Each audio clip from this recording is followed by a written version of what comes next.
우리에게 주시는 말씀 마가복음 4장입니다. 1절부터 9절 말씀까지 합독하십니다. 예수께서 다시 바닷가에서 가르치시니 큰 무리가 모여들거늘 예수께서 바다에 떠 있는 배에 올라 앉으시고 온 무리는 바닷가 육지에 있더라.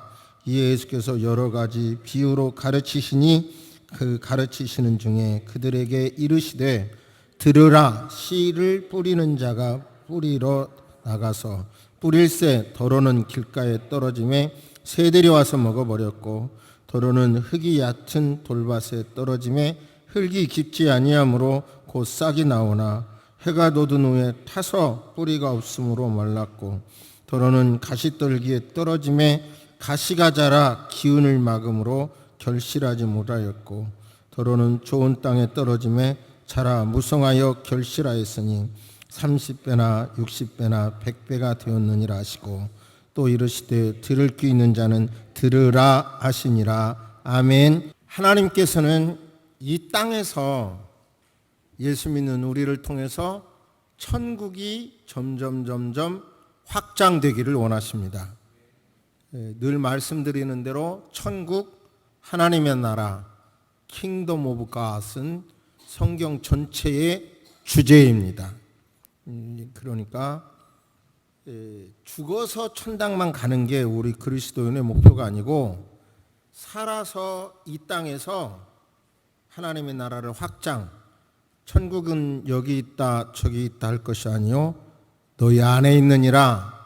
우리 안에서 천국이 확산되고 너와 나와의 관계에서 천국이 확산되고 우리나라에서 온 땅에서 하나님의 통치, 천국은 성경이 말하는 천국은 지역이 아니에요. 지역, 수도권, 경상도, 전라도 이런 식이 아니라 지역을 초월해서 하나님의 통치, 예수 그리스도의 왕권을 받아들이는 그 영역이 하나님의 나라. 그 영역이 확산되기, 그 영역이 넓어지기를 바란다는 것이 성경의 가장 큰 주제입니다. 이제 그럼 어디서 확산되기를 원하시느냐? 광복절 앞이어서 그것을 조금 더 구체적으로, 그러니까 우리 심령에서 우리나라 안에서도 하나님의 나라가 확산되기를 원하신다. 한반도 안에서도 확산되기를 원하신다는 말씀을 드리기 위해서 조금 구체적으로 역사를 말씀을 드리겠습니다. 조선은 19세기 말 열강의 압력, 오픈하라, 받아들이라는 압력이 있었지만 쇄국 정책을 씁니다. 그러니까 외부를 안 받아들이는 거죠. 그 결과 병인 양요와 신묘 양요가 일어났고 서양 군함의 공격을 받습니다. 대원군이 물러나고 민씨 일족이 정권을 장악한 후 일본과 병자 수호 조약을 체결한 뒤 문호를 개방하여 새로운 문화를 도입, 유입, 받아들입니다. 그런데 이때 농민들이 볼 때 관료들의 가렴주구, 이게 동학혁명을 말하는 건데요.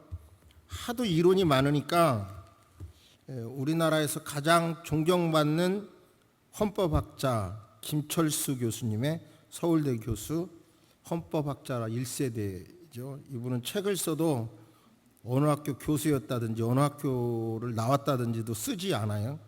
그 이름 자체가 권위인 거죠.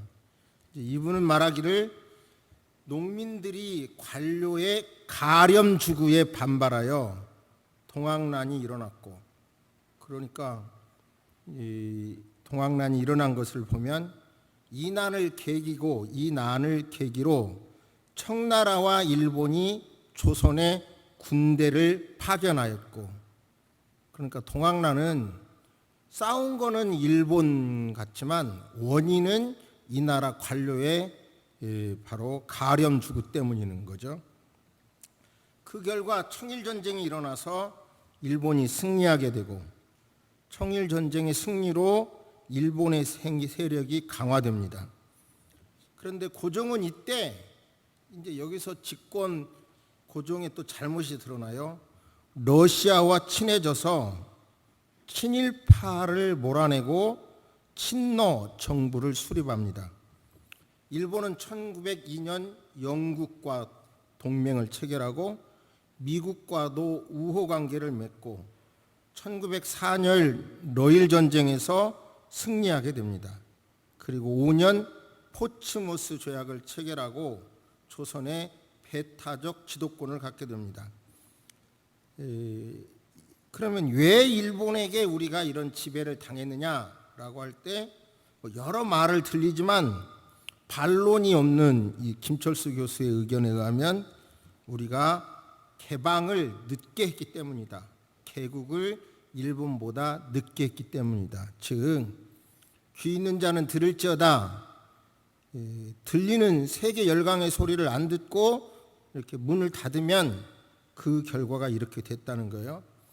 1910년 일본은 을사 늑약을 맺어 한국을 통합하고 식민지로 체결합니다.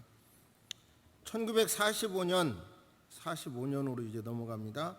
5월 8일 독일은 연합군에 항복했어요. 2차 세계대전 얘기입니다.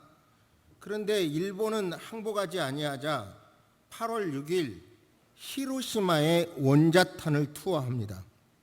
그래서 8월 10일 무조건 항복한다는 포츠담 선언을 받아들였고 8월 15일 항복을 하는 사이 소련이 일소 불가침 조약을 폐기하고 만주에 진주하여 북한을 진군합니다. 저항이 없이 점령하여 8월 24일 평양에 사령부를 설치하면서 각 도별 행정을 담당하게 했고 소련에서 데려온 김일성을 중심으로 조선공산당 북조선 분국을 설치하게 됩니다. 그러니까 일본이 항복하고 그 어정쩡한 얼마간 사이에 소련은 빨리 북한에 와서 이렇게 점령해버린 거고 미군은 9월 9일에야 서울에 들어오게 되는데 들어온 목적이 일본군의 항복을 받아서 지금 본토에서는 항복했지만 우리 남한에 있는 일본군들은 아직도 무장을 하고 있으니까 그들을 무장 해제시켜서 이제 일본으로 보내기 위하여 미군이 들어오게 됩니다. 그러면서 이제 결국은 미소 냉전 시대가 열리게 됩니다. 근데 이때 이제 바로 또 다른 자료를 보니까 설문조사를 해보니까 여기서부터 우리가 공부를 해야 되는 거예요. 공산주의를 원한다는 거예요. 그게 절대 많았대요 이때. 그래서 미군은 철수하기로 했고 이승만 대통령은 그러면 무기라도 놓고 가세요 했지만 무기까지 갖고 갔고 곧바로 6.25 전쟁이 터지게 됩니다. 지금 우리나라는 2차 세계대전을 중심으로 오스트레일리아, 베트남, 독일, 예멘 등이 분단되어 있는데 다 통일됐지만 결국은 우리나라만 분단 조국이 있는 상태고 지금 현재 일본과의 관계나 또 미국, 또 중국, 러시아 이런 관계에서 수많은 사건들이 지금 일어나고 있습니다. 8.15 광복절 앞에 우리가 그냥 이 교회 안에서 예수 믿으면 구원받는다는 그것만 가지면 되지 뭐 나라를 위해서 그렇게 기도해야 되나 그런 생각을 갖는다면 그건 역시 귀 있는 자는 들을지어다 라고 하는 하나님의 음성을 거부하는 거예요. 그리스도인들은 이 시대를 꿰뚫어 보면서 기도하는 거룩한 사명이 있음을 자각하시기를 주의 이름으로 축복합니다. 할렐루야. 아무튼 우리나라는 서북쪽으로는 중국, 만주와 압록강 있고 아래쪽으로는 120마일 좁은 해협을 두고 일본이 있고 또 동북쪽으로는 두만강의 일부 사이에 소련과 연결이 돼 있고 저 태평양과 대서양 쪽으로는 미국과 연결이 돼 있기 때문에 이곳에서 태어나게 하고 살아가고 있기 때문에 저와 여러분은 어느 때보다도 세계 어느 나라보다도 이스라엘도 그렇게 연결 다리 같은 지역에 있잖아요. 늘 나라의 역사와 신앙과의 관계를 가졌듯이 바로 세계 유일한 분단 조국에서 살고 있기 때문에 하나님의 역사를 보면서 늘 기도해야 될 사명이 있음을 깨달으시기를 주의 이름으로 축복합니다. 할렐루야. 오늘 본문 말씀을 통해서 이 시대 2019년 8월 15일 광복절 앞에 더군다나 일본과의 관계 그 다음에 또 여러 가지 많은 문제가 얽혀져 있는 이 8월 달을 살면서 성령님은 귀 있는 자는 들으라 그러는데 귀를 막지 마시고 여러분의 개인의 습성 때문에 막지 마시고 또는 어떤 편협적인 생각을 갖지 마시고 좀 더 바르게 모든 사상을 꿰뚫어 보면서 예수 그리스도께서 우리 각자에게 들려주시는 음성을 정확하게 듣고 기도하시기를 주의 이름으로 축복합니다. 씨 뿌리는 비유를 말씀하시는데 예수께서 바닷가에서 가르치시게 되는데 많은 사람들이 몰려들자 바다에 배를 띄우시고 그림을 그려보세요. 배에 앉으셔서 해변가에 앉아있는 사람들을 향하여 설교를 하십니다. 이제 마태복음은 하나, 둘, 셋, 넷, 다섯, 여섯, 일곱, 여덟 개의 천국 비유를 계속 주제별로 엮어놨는데요. 근데 제가 마태복음보다 마가복음을 선택한 것은 마태복음은 결과가 100배, 60배, 30배 이렇게 표현하고 있고요. 마가복음은 점증법으로 30배, 60배, 100배 이렇게 돼 있어서 저는 늘 소원이 젊어서보다는 노인 때가 더 좋아졌으면 좋겠다. 그런 소원이 있거든요. 그러니까 우리 개인이나 또 우리 교회나 이 나라가 점증적으로 점점 더 좋아졌으면 좋겠다는 마음으로 마가복음의 본문을 선택했습니다. 하나님의 음성으로 들리시면 아멘 해보세요. 여러분의 개인의 인생과 우리나라 인생, 교회 모두가 다 30배, 60배, 100배의 열매가 점점 맺어지는, 점증 더 좋아지는 그런 삶이 되기를 주의 이름으로 축복합니다. 말씀을 예수님이 하시는데 이제 좀 이해는 안 돼요. 이 씨 뿌리는 이 방법이 어떻게 하냐면 푸대에다가 빵꾸를 내서 이렇게 왔다 갔다 하면 씨가 떨어지게 하는 방법, 씨 뿌리는 방법이 그 당시 농사법이 이랬다는 거예요. 또는 땅이 큰 사람은 짐승의 등에다가 양쪽에 푸대를 매서 빵꾸를 내면 짐승이 왔다 갔다 하면서 씨를 뿌리는 그런 방법으로 파종을 했다고 하네요. 제가 성지를 안 가봐서 좀 책만 봐서 설명을 드리는 건데 이렇게 낭비를 하나 효과 없이 하나 이런 생각은 들지만 아무튼 자료를 찾아보니까 그런 방법으로 씨를 뿌립니다. 그런 배경에 보니까 씨를 뿌렸는데 이제 길에 떨어졌어요. 어떤 씨는. 그리고 씨를 뿌렸는데 밭에서 돌을 주워냈는데 돌이 아직도 드러내지 않았고 그 위에 흙이 얇게 깔려진 그 위에도 또 떨어지고 어떤 씨는 가시나무가 있는데 떨어졌고 어떤 씨는 옥토에 떨어졌다는 거예요.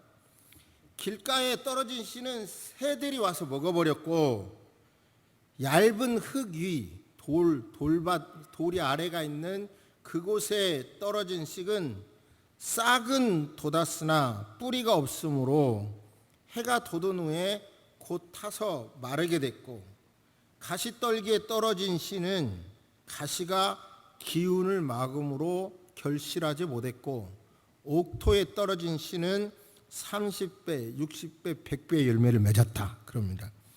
그러면서 예수님의 말씀을 그대로 말씀을 드리면 제자들이 그게 무슨 뜻이에요? 이렇게 물으니까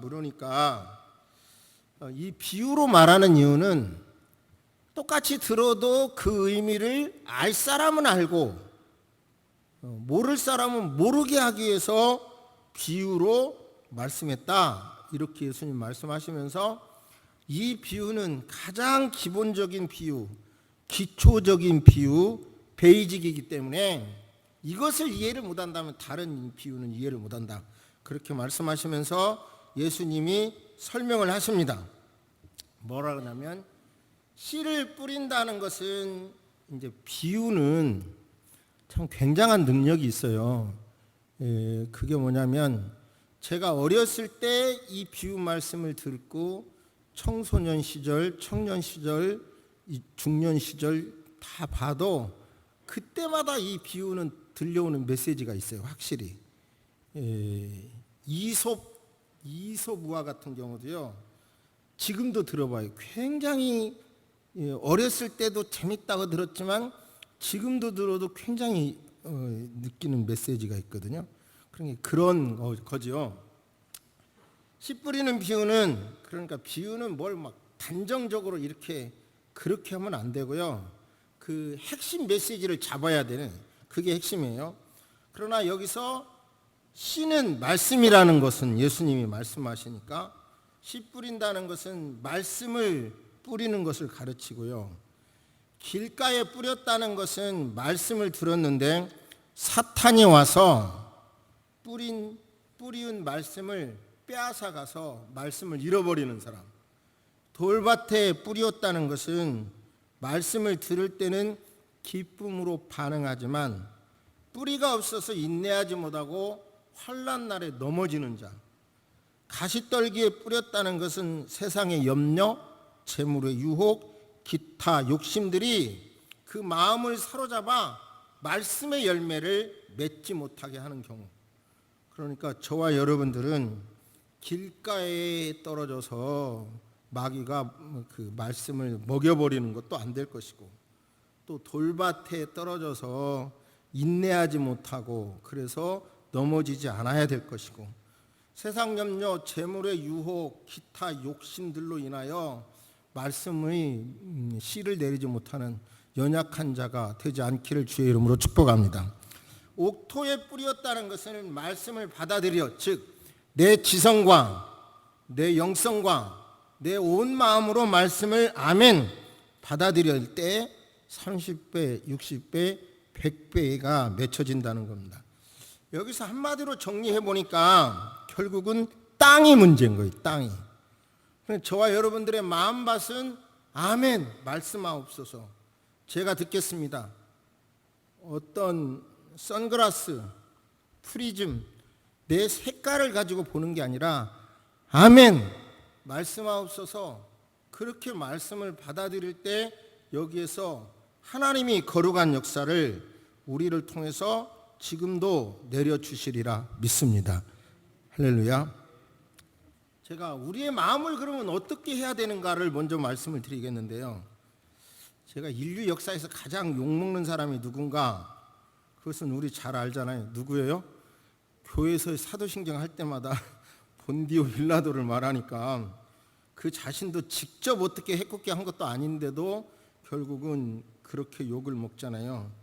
그런데 결국은 그거 말고 누가 그렇게 인류 역사에서 가장 욕을 많이 먹는 사람일까, 그렇게 생각을 해봤더니, 제가 찾아봤더니 결국은 그게 그 아히만이더라고요, 제 생각에. 근데 그 아히만은 전범 아돌프 아히만은 600만 명 유대인들을 추방하고 학살을 주도한 인물인데요.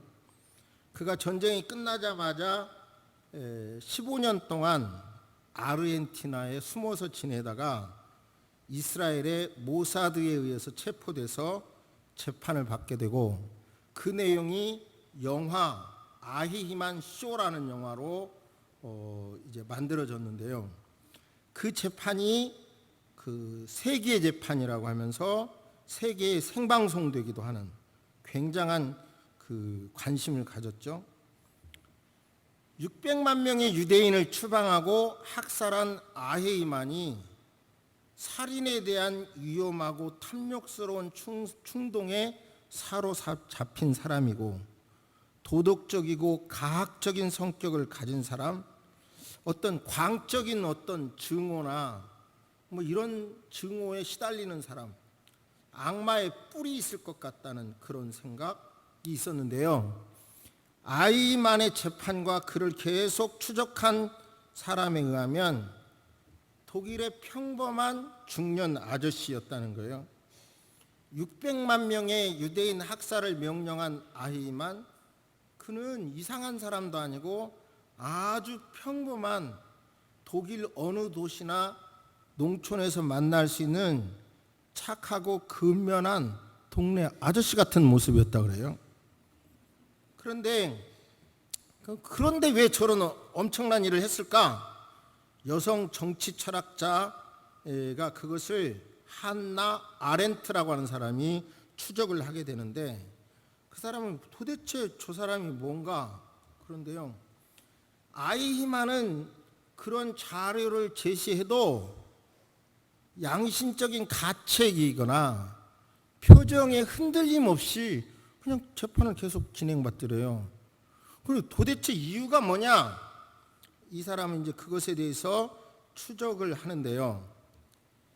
악은 악마적 본성에서 기인한 것이 아니라 다른 사람의 처지를 생각할 줄 모르는 생각의 무능에서, 스스로 생각하기를 포기하는 데서 온다고 바로 한나 아렌트는 지적합니다.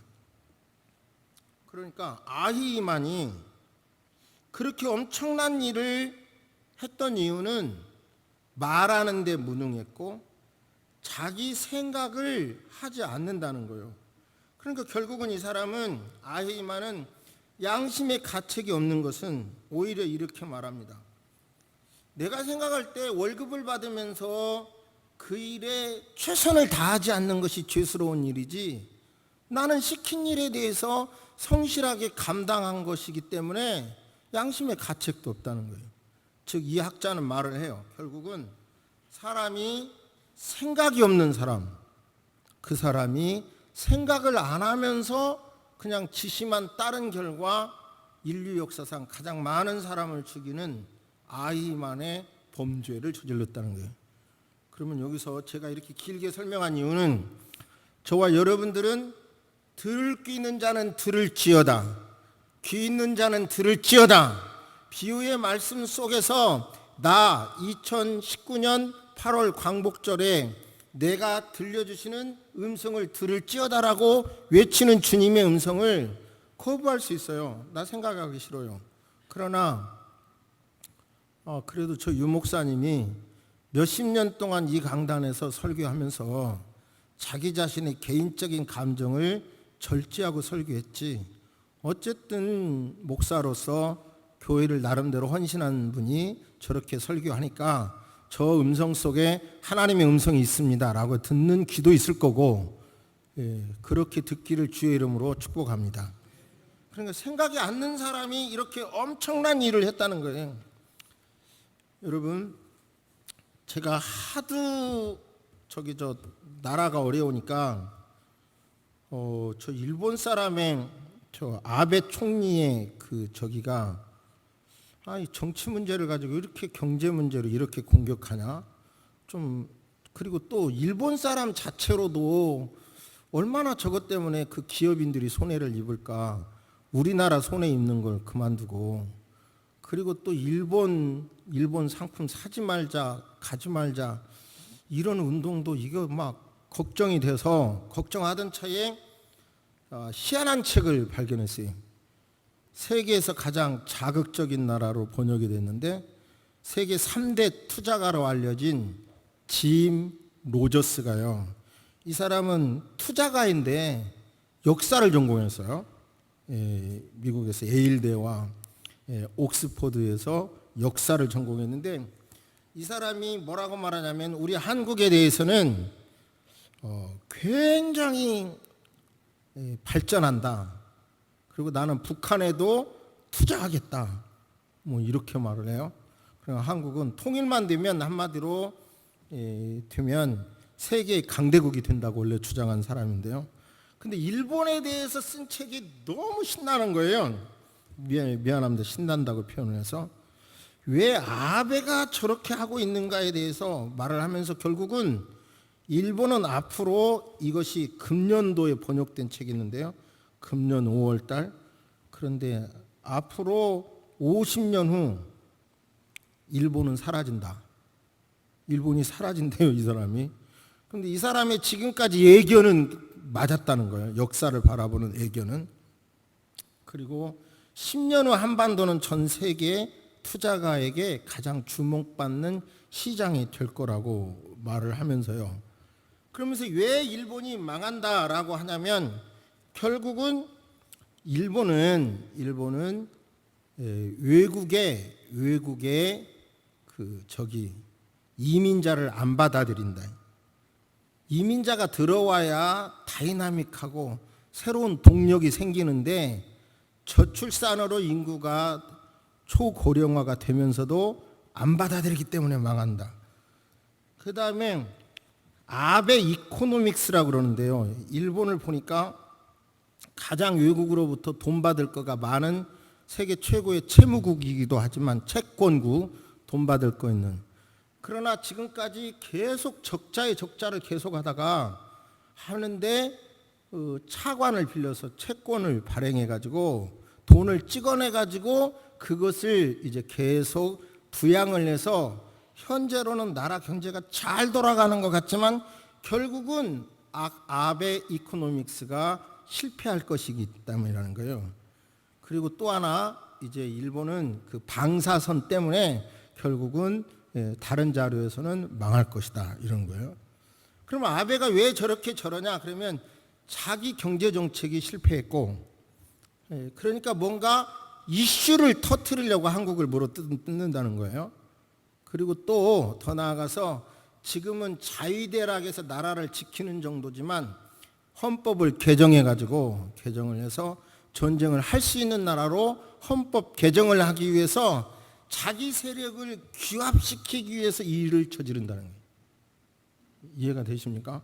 나름대로 공부를 많이 해갖고 하는 소리예요. 그러니까 결국은 뭐예요?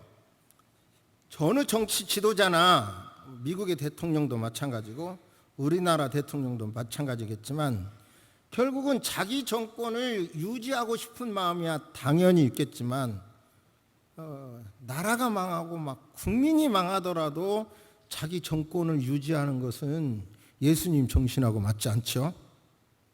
그렇죠? 그렇죠? 그러니까 우리는 이런 때에 잘 봐야 되는 거예요. 잘 봐야 되는 겁니다. 아무튼 우리는 하나님의 말씀 앞에 아멘 아이만과 같이 내 생각을 하는 것을 멈춰버리고 그냥 누군가가 하는 소리에만 세뇌돼서 움직이지 말고 하나님 앞에 생각을 하면서 기도하면서 2019년을 살아가시기를 주의 이름으로 축복합니다. 할렐루야. 그러니까 생각이 없는 결과는 이런 무시무시한 결과가 나온다는 거예요. 그러면 여러 분단된 나라들이 결국은 통일을 하게 됐는데 그 중에서 적어도 우리나라는 헌법에 평화통일을 하도록 했고 그 범주를 벗어나지들은 못하도록 됐죠. 그런데 베트남은 결국은 공산주의 통일이 됐는데요.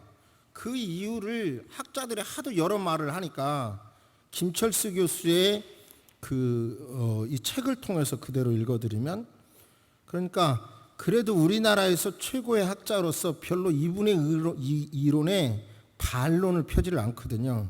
권위 있는 사람은 책을 일부러 인용한다는 겁니다. 베트남이 망한 이유는 1972년 1월 미국 의회는 연말까지 베트남에서 미군을 모두 철수하기로 결의하였고 4월 24일에는 20만이 넘는 미국 시민이 워싱턴 DC에서 베트남전을 반대하는 행진을 하였고 6월 22일 미군 상원에서 연말까지 미군 군대를 베트남 철수하라고 결의안을 통과했다는 거예요. 그러면서 결국은 이제 미군이 철수하니까 베트콩이 베트남을 점령하게 되는데 베트남이 이렇게 쉽게 멸망한 것은 베트남 정부의 부정부패와 무능 탓이었다. 고딘 디엠은 농민들의 요구를 외면하며 농지 개혁을 하지 않았고 다수 불교인을 홀대하고 소수인 캐톨릭을 우대했으며 권위적으로 다스려 민심 이반했고 미군이 폭격과 고엽제를 살포하여 농민의 생활 기반을 망가뜨리게 하였으며 내부의 많은 공산당원과 스파이를 숙청하지 못한 것이 문제이다. 그러니까 어느 자료를 보니까 베트남에 탱크를 주면 며칠 있으면 베트콩에 있대요. 그게 팔아먹어 버린다는 거죠. 그런 부정부패가 있었고 그 결과 월맹의 통일로 인하여 어떤 일이 벌어지냐면 베트남이 국외로 망명하였고 베트남 사람들이 베트남인들이 보트를 타고 외국으로 가는 거예요. 태국이나 다른 나라로 도주하며 많은 사람이 도망가다 죽었고 경비대가 사살하기도 하고 해적들이 살해하기도 했다. 1975년 피난민 15만 5천 명이 사살당하고 베트남인 16만 5천이 재교육장에서 사망했고 이 재교육장에는 100만에서 250만 명이 수용되고 있었는데 5만에서 25만 명이 사형을 당했고 100만 명이 신경제 지역에서 강제 노역을 했는데 5만 명 정도가 죽었고 보트 피플이 250만 정도였는데 220에서 40만 죽었고 베트남을 정복한 후에 자살한 사람도 수십만이 될 것이고 자 이런 일들이 이제 이 땅에서 벌어지지 않도록 우리는 기도해야 할 것입니다. 땅이 문제인 거예요. 땅이 우리의 심령도 문제인 거고 열매를 맺기 위해서는 이 사람 짐 노조스의 주장대로 통일이 되면 세계 중심국가 세계 2위, 3위가 된다고 하니까 듣기만 해도 신나는데요. 그런데 결국은 그렇게 되기 위해서는 통일은 분명히 돼야 되는데 전략을 잘 해야 되죠. 전략을. 거기에는 정말 저와 여러분의 기도가 필요한 것입니다. 할렐루야. 아무튼 그러나 이제 확실한 것은 이 책에서 제가 그 논문을 쓰면서도 봤는데 결국은 통일은 여러 가지 통일론이 있지만 체제를 유지하면서 통일이 된 적은 없어요. 그러니까 가장 원하는 것은 김정은의 통일인데요. 김정은이 원하는 통일을 봅니다. 2015년에 김정일 사망으로 정권을 계승한 김정은은 통일 대전의 해라고 하면서 핵전쟁을 일으켜 무력 통일을 하겠다고 했다. 김정은도 대한민국의 한반도 신뢰 프로세스를 독일식 흡수 통일 정책이라고 하여 반대하며 대한민국의 민중혁명과 내부 붕괴를 획책하고 있다. 그러니까 결국은 김정은의 통일은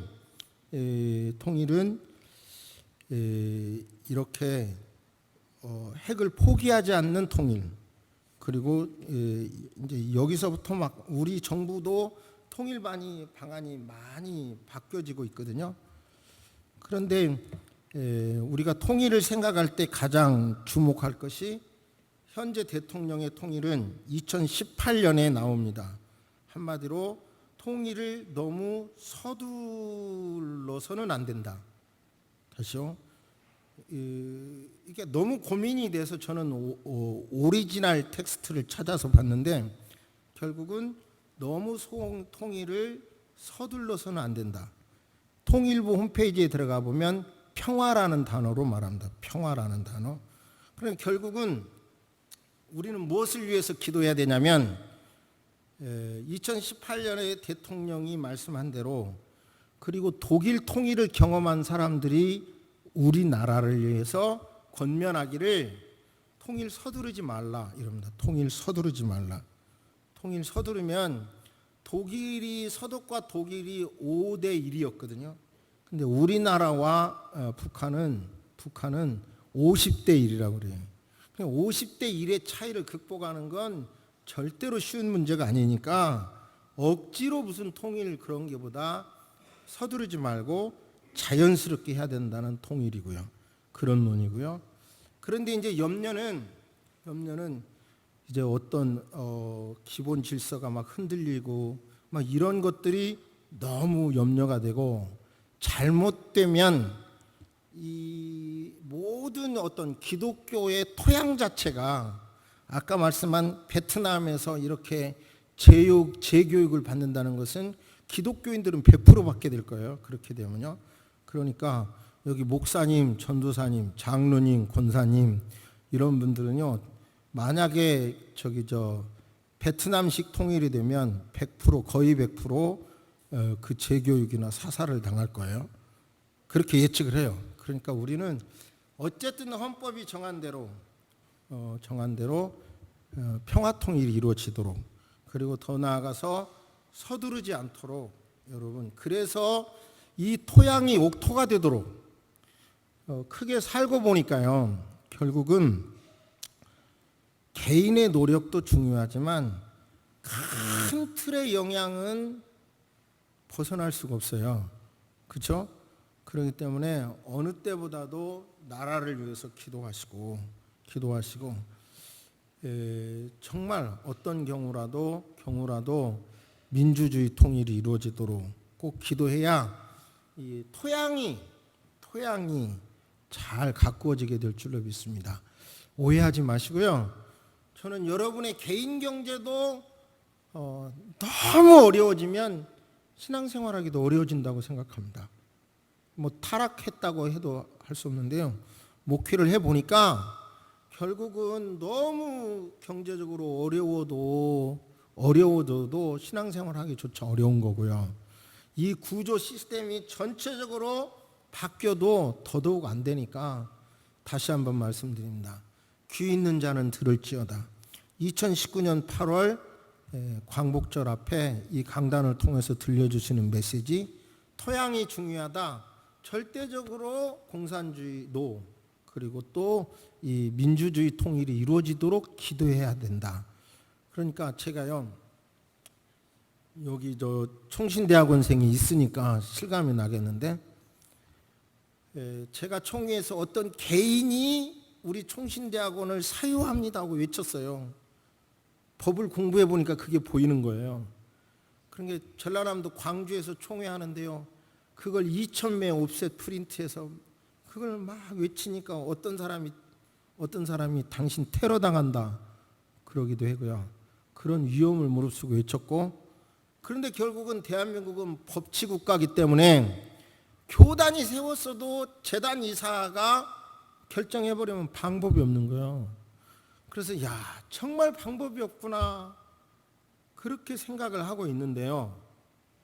정말 그리고 교단은 법적으로 할 일이 없으니까 기도만 했어요. 근데 어떤 결과가 났냐면요.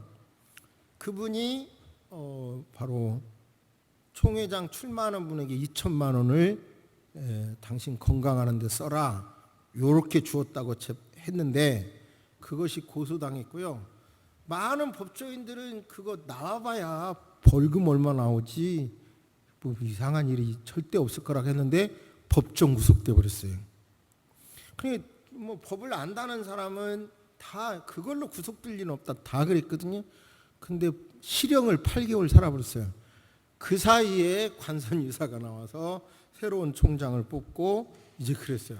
그래서 제가 또 한 번 느끼는 거는 진짜 하나님이 도와주시려고 하면 어떤 방법으로도 해결하는구나, 이런 것을 그 사건을 통해서 깨달았어요. 그러니까 아무튼 이 나라에 대해서 제가 염려하는 것은, 교회는 세상 얘기하면 안 된다, 그런 이론이 어디가 있어요. 그런 잘못된, 죄송합니다, 자기 주장에만 함몰된 생각하지 마시고, 교회가 이 시대에 빛과 소금의 역할을 감당해야 된다 하는 마음으로 균형 잡힌 신앙을 가지시고 역사관을 붙잡고 기도하시기를 바랍니다.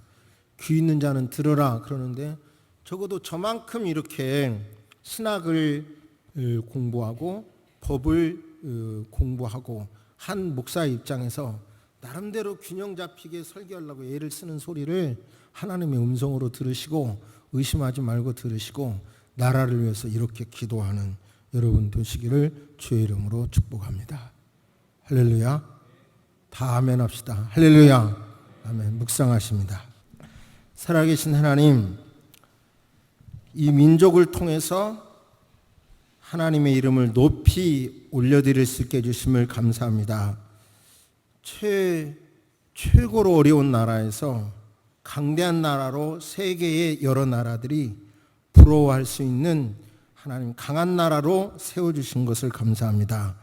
이제 더 나아가서 평화 통일이 이루어져서 하나님 아버지 한반도를 지나서 저 유라시안을 지나서 그 유명한 실크로드를 지나서 유럽까지 주의 복음 증거하는 아버지여 새로운 강한 힘을 이 민족에게 허락해 주실 줄로 믿습니다. 지금 당하고 있는 일본과의 문제도 꼭 경제 문제에 있어서는 이기게 도와주시고 일본에게 종속된 이런 산업적인 구조가 개편될 수 있도록 도와주옵소서. 그러나 이런 역사 문제를 경제 문제로만 여기까지 멈추게 하여 주시고 안보 문제까지 발전해서 자칫 잘못하다가 더 많은 것을 잃어버리지 않도록 지켜주옵시기를 기도합니다. 이런 시대에 들을 수 있는 귀를 가진 자는 들으라는 주의 음성을 내가 막고 하나님 기도하지 않는 죄를 범하지 않도록 도와주옵시기를 기도합니다. 과연 역전이 분명히 일어날 것인데 조건이 우리가 기도할 때 역전이 이루어진다는 것을 믿고 내 위치에서 기도하는 성숙한 새소망 식구들 되게 하여 주옵소서. 무관심이 아니라 관심을 가지고 이 민족을 끌어안고 이 민족에게 새로운 부흥의 동력을 주시면 온 세계 주의 나라를 아버지 하나님 증거할 수 있다는 사명을 붙잡고 기도하는 새소망의 식구들 되게 하여 주옵소서. 무더위가 계속됩니다. 건강 상하는 분들 없도록 도와주시고 치명적인 건강의 약화로 인하여 고통당하는 분들 이 무더위에 저희들 지켜주시옵기를 간절히 기도합니다. 지금은 우리 주 예수 그리스도의 은혜와 우리 하나님의 놀라우신 사랑과 성령님의 감화 감동 교통하심이 이제로부터 영원토록 함께 있을지어다. 아멘.